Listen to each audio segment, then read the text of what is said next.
If you were flipping through vinyl albums back in the heavy metal section, and you're flipping through, and then you see the 60-foot tall four-armed demon dude with abs of steel. He's red. He has a big axe. Crazy grill up in the teeth area. This force of nature that's coming to like wipe all things away. And then he shoots those big spiky rocks up through the ground. He's not concerned. We are not a problem for him. I've never heard of this band, but this looks awesome.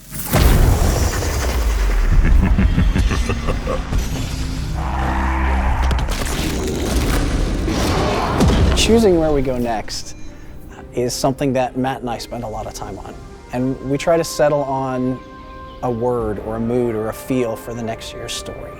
So when we decided we wanted to go back to Oblivion, we knew right away that Dagon had to be a part of it because he was such a huge part in TESO. It's as much about how he's trying to recruit allies in Blackwood as it is about anything else, because he needs the help. And so that brings in kind of the political and cultural conflicts that Elder Scrolls is known for. We create what we call a style guide, and that style guide includes the themes of the zone. And for both Blackwood and the Deadlands, Mehrunes Dagon was certainly in the forefront and the background of almost everything we did.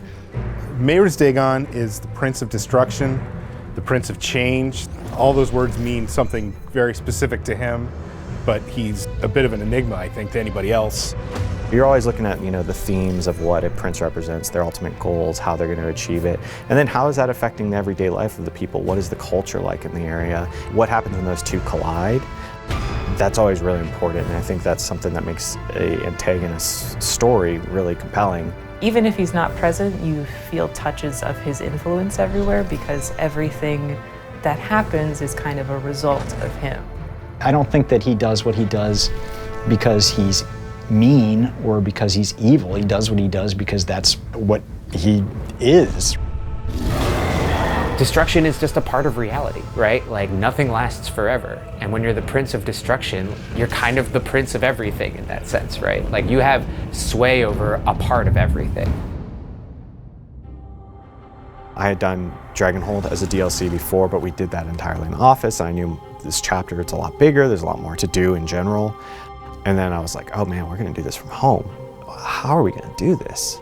Everybody was learning on the fly how to collaborate remotely, so there was a lot of meetings with like muted mics and whatnot. This gets that kind of like height thing that you were talking about, CJ. Yeah. Look up, look up, look up, look up. See, there you no go. one does. What's the point? Yeah. This year was 100% completely at home. How do we be collaborative in an environment that is really not suited to be collaborative? In a studio this size, and we're talking hundreds of people all connected in a connected environment, IT is kind of the lifeblood that makes all of that work. If you can imagine something you really hate in front of you, and just play with that. It was kind of like glory and chaos at the same time. Everything's like a new frontier, and just every moment is a new issue. Oh, you get the light go off.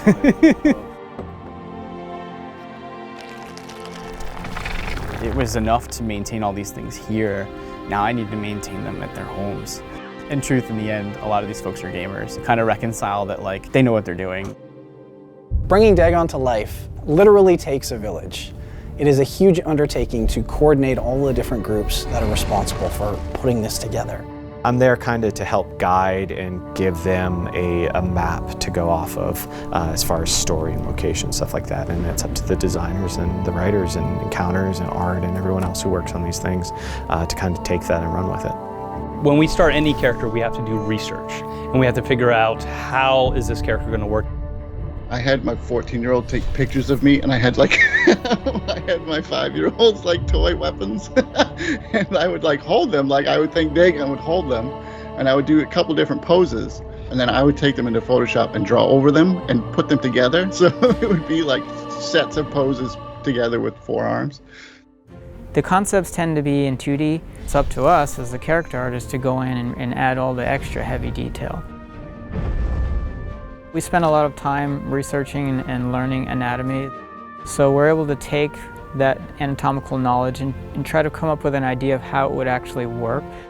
anatomy of where and how those arms are connected was a big part of what the experimentation, kind of exploration was. We had to check punching, we had to check hitting, all the things that you would expect from Dagon. I'll take a character and I always like to put them in the zone that they're going to be, so that way I can make sure the lighting is perfect, the textures look good in that environment. How do you art direct around such a distinct and universally read palette, right? Like, what are we going to put into there to make it worth walking around in and interesting and give the content guys something to play with? There was one particular page, I believe, from Dagon's book that has a red triangle and other symbols on it. And I sat down and I drew from that page for an afternoon. These are symbols that are directly from Dagon, right? I wanted to try to infuse that into the rest of the designs as much as I possibly could. The horns, the horn-like shapes, all of that molds into the architecture. It all folds into what we're trying to do with the rocks and the environment and the biome. The Deadlands is a physical manifestation of his will and his, his values. For every rune or magic circle that we have that has Daedric writing on it, there's intention behind all those things. I see that and suddenly I have more story ideas because like now I've got this space and I can see like the setting of things in this space and it inspires me, then change some of the story beats. As the quests started coming in and the level design came in, the story had to shift. I remember working really closely with Michelle on it, and you write and you play it and you get feedback and you edit and you play it and you get feedback and you edit and you play it. But that's the fun part because you're just kind of whittling away at something until it's perfect. When you work with something that people know and love, it's a little intimidating, right? Like you can't screw up Mehrunes Dagon. Early on, talked to the encounter designer that I was going to be working with, and I was like, I don't really know what's going on for your idea for this fight or what your team is planning for it. He said, oh, well, we're going to have a 300-foot Dagon that the player goes toe-to-toe with. And I thought he was joking. I was like, that's a funny joke. Having the entire year story culminate in a fight with a Daedric prince is kind of the dream when you're working on an Elder Scrolls game. He can be the evil. He can be the big bad. He can be somebody that you look at and you go, I don't want to be in league with him. Now, that doesn't stop some people from wanting to be in league with him. He really sets the tone of everything that you fight, right? Because they're his minions, so they abide by his rules, they serve him. A lot of the monsters that we worked on ended up getting that sort of treatment. We call it the Dagon treatment. It greatly impacted the Ruinok. He is created to be the embodiment of Mehrunes Dagon, the voice and the sword of Mehrunes Dagon. So that directly influenced all of their abilities and stuff. And they have whirlwind abilities that they spin around in place and destroy things. We wanted something beastly and something threatening and something that would feel like a real fight. Chaotic, hectic, scary nature that is Mehrunes Dagon, and we embody that in some pretty brutal ways. Because he, as a character, as an entity is so big, we had to decide when to present him at meaningful moments to the player and how those moments are going to impact the overall story. All of our scenes that have been crafted around his appearance either show him breaking something or being just generally menacing to the people around him. He's not a slow character, but he's just a really large, deliberate individual, and we have to carry him that way through all the experiences. They have this huge weight. They're working against gravity. And then you have to figure out a way to represent that in sound. I'll do like a 10-second long arm swipe or something really simple. You have to make that impact and then put all the detail in this 10-second long tail. And that is actually what gives it the size, more so than the loudness or anything. It's all the detail in these long sounds.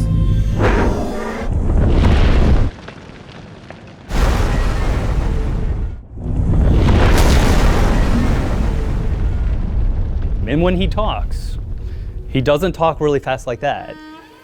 He talks like that.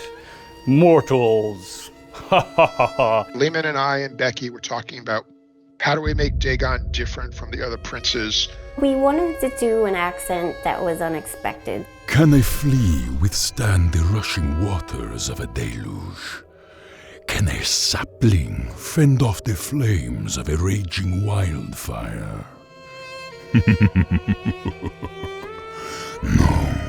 Dagon's voice should sound deep and powerful, kind of like a volcano that's on the verge of erupting. And Dagon is so huge that we don't want him shouting. He basically fills up the sky. And so sort of physically, I always think of like, sort of like this channel in the back of my neck where that sort of like, whatever that sound is, that's sort of a part of him. It's always kind of boiling around his voice, like a storm, you know, like that's constantly swirling around it. And so then whatever comes out sort of comes out all in the focused energy like that. His presence, his personality, his desires, it's literally world consuming. So you don't often get to play somebody with that kind of vision and with that kind of potential. He has to be all empowering, and he really doesn't think that you're anything for him to worry about, but also, you know, he has to sound a little scary because he's big. The guy doesn't exist really until he's got a voice and sounds and everything, and then he's like a real presence. Run, little maggots. Flee from the god of destruction. Typically, when I'm writing the Elder Scrolls orchestra music, those sounds are fairly straightforward. You know, a violin sounds like a violin, and a French horn sounds like a French horn. But in Deadlands and then in the dungeons as well, I took the liberty of doing things like taking string section recordings and treating them as sound design source. In the overworld, there's a soprano singing. When you get into the underworld, you know, I can sometimes grab that same source. Like, let me take that song that she was singing up there, and then I'm gonna take it down here and just destroy it. I'm gonna do all this stuff to it.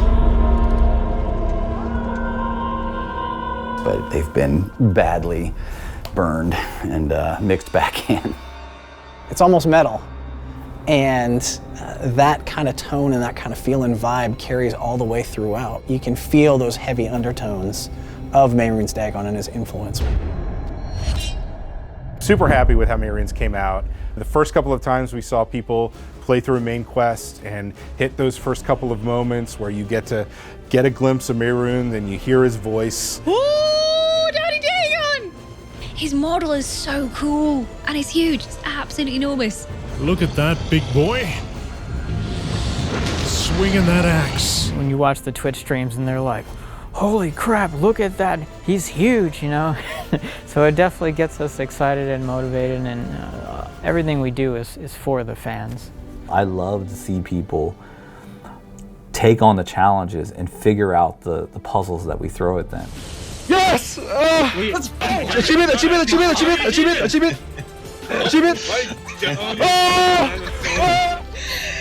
Jeez, I don't know how I survived that. But I did. Really makes it all worth it is just seeing the fans like reacting to a character or a line that you didn't think anybody would notice. They're really supportive. They create some of the most amazing fan art of any community I've ever seen. Dagon looms large over the Elder Scrolls universe. And so we wanted to make sure that we were paying off that lineage. We weren't just cradling this flame, we were feeding it, stoking it, and making it burn brighter, and something that could be passed on to other installments of the Elder Scrolls. I think anyone who is creative always gets excited when they get to see something come to life.